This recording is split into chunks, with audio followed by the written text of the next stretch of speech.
अस्सलाम वालेकुम, hello and welcome to sports room. मैं हूं आपका मेज़बान नजीब उल हसनैन। नाजरीन, जैसे कि आप जानते हैं कि क्रिकेट का एक बड़ा सीज़न शुरू होने वाला है जिसमें एशिया कप और उसके बाद फिर वर्ल्ड कप है। उससे पहले टेस्ट सीरीज़ तो अभी इतवार से ही शुरू हो रही है, लेकिन talking about the main events जिसमें एशिया कप और वर्ल्ड कप है, उसकी तैयारियां भी शुरू हो गई हैं। सारी दुनिया में बातें चल रही हैं, लेकिन समझ ये नहीं आ रहा कि पाकिस्तान इंडिया के जो ताल्लुकात हैं उसके बाद होगा क्या। हम वहाँ जा रहे हैं, किस तरह से इस सिचुएशन को हैंडल करेंगे, इस पर बात करने के लिए आज हमारे साथ former test cricketer Basit Ali होंगे और बासित साहब से हम ये डिटेल में बात करेंगे। बासित साहब, अस्सलाम वालेकुम, वेलकम टू द शो। जैसे कि मैंने शुरू में कहा कि दो बड़े इवेंट्स हैं। भारत पाकिस्तान तो नहीं आना चाहता, लेकिन ये चाहता है कि पाकिस्तान भारत ज़रूर जाए। तो अगर हम उनकी बात रख रहे हैं तो हमारी सुनी नहीं जा रही, बराबरी की बुनियाद पे नहीं होना चाहिए। आपको क्या लगता है, बोर्ड का क्या मौक़िफ़ होना चाहिए?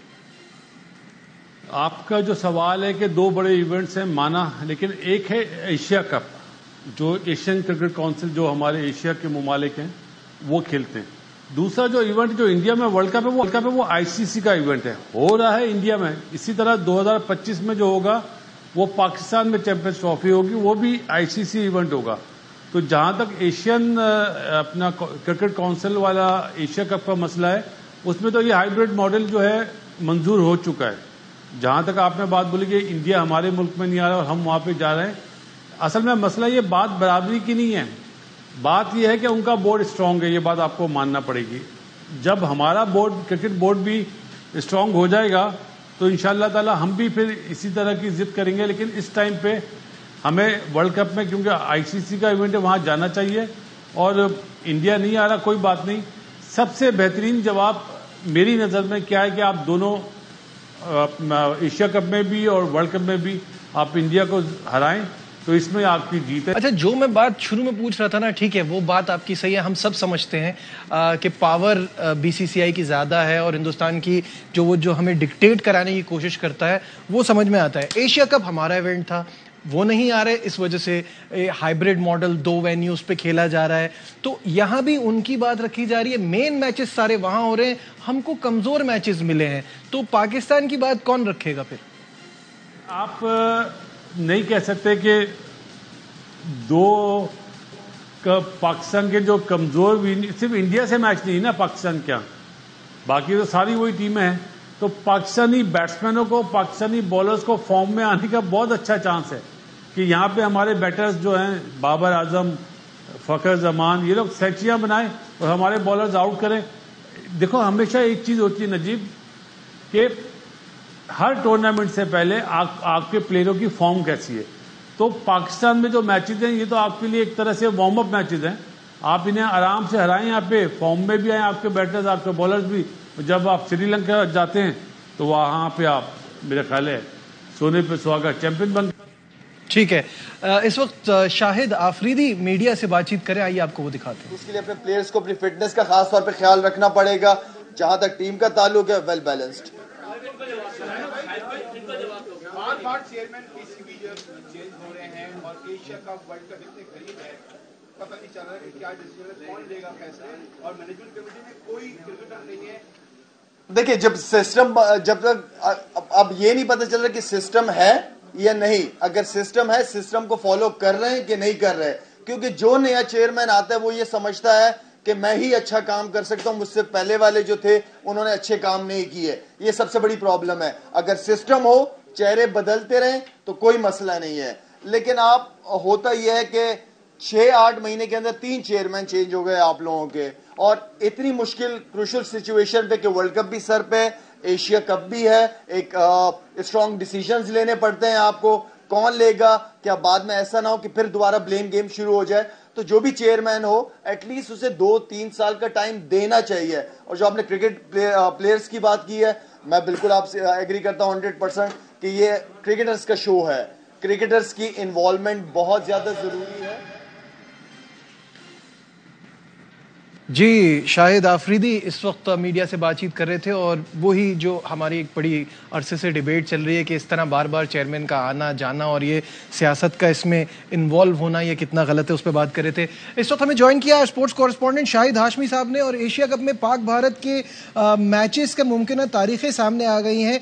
पाकिस्तान और भारत के मैचेस 5 और 10 सितंबर को होने का इम्कान है। शाहिद साहब हमारे साथ हैं। जी शाहिद साहब।